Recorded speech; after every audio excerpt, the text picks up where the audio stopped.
ഞാൻ കുറച്ച് ടിപ്സാണ് പറയുന്നത്. നമ്മൾ ചപ്പാത്തിക്കൊക്കെ മാവ് കുഴയ്ക്കുന്ന സമയത്ത് നമ്മൾ വെള്ളം എടുക്കൂലേ, ആ വെള്ളത്തിൽ എത്രയാണോ നമ്മൾ വെള്ളം എടുക്കുന്നത് ആ വെള്ളത്തിൻ്റെ ഭാഗം പാലും ചേർത്ത് നമ്മൾ കുഴയ്ക്കുകയാണെങ്കിൽ ചപ്പാത്തി മാവ് നല്ല സോഫ്റ്റ് ആയിരിക്കും.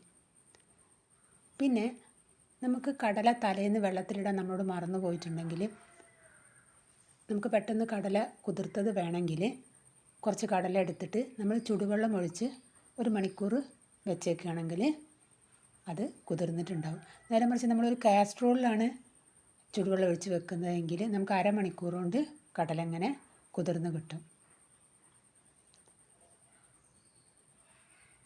പിന്നെ നമ്മൾ കുറച്ച് ഉള്ളി എടുത്ത് അത് മുറിച്ച് നമുക്ക് പെട്ടെന്ന് വാടി കിട്ടണമെങ്കിൽ,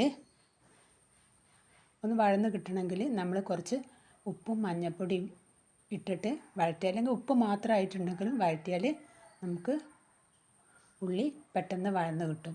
നേരെ മറിച്ച് നമ്മൾ കറിയിലേക്ക് അപ്പോൾ ആ ഉപ്പ് ഇട്ടിക്കണമെന്നുള്ള ഒരു ഓർമ്മ ഉണ്ടായിട്ട് കറിയിൽ ഉപ്പ് ചേർക്കണം. ഇനി നമുക്ക് ഈ സ്റ്റൗ ഒന്ന് ക്ലീൻ ചെയ്യാം. അത് ഞാനിവിടെ എടുത്തിട്ടുള്ളത് കുറച്ച് വെള്ളവും സോഡാപ്പൊടിയുമാണ്. ആദ്യം തന്നെ നമുക്ക് ഈ സ്റ്റൗവിൻ്റെ മേതെ കുറച്ച് വെള്ളം തളിച്ച് കൊടുക്കുക. പിന്നീട് സോഡാപ്പൊടി നന്നായിട്ട് അതിൻ്റെ മേതെ ഇട്ട് കൊടുക്കുക.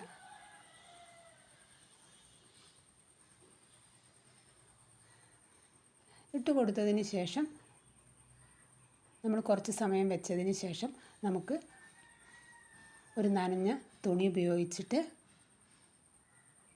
അത് ക്ലീൻ ചെയ്തെടുക്കാം.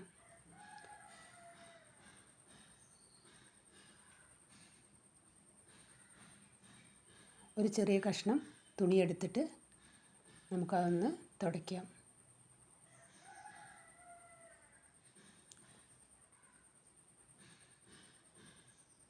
കണ്ടില്ല അത് ക്ലീനായി വരുന്നത്?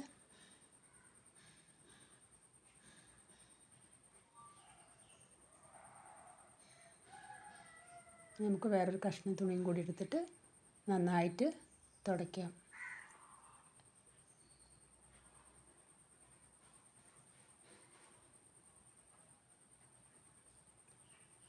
അപ്പം നമ്മുടെ സ്റ്റൗ നല്ല ക്ലീനായി.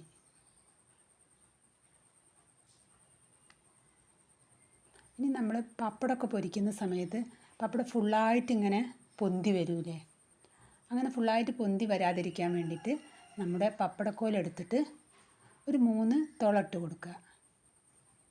അപ്പം പപ്പടക്കോല് പപ്പടം അങ്ങനെ പൊന്തി വരില്ല, വെളിച്ചെണ്ണയിൽ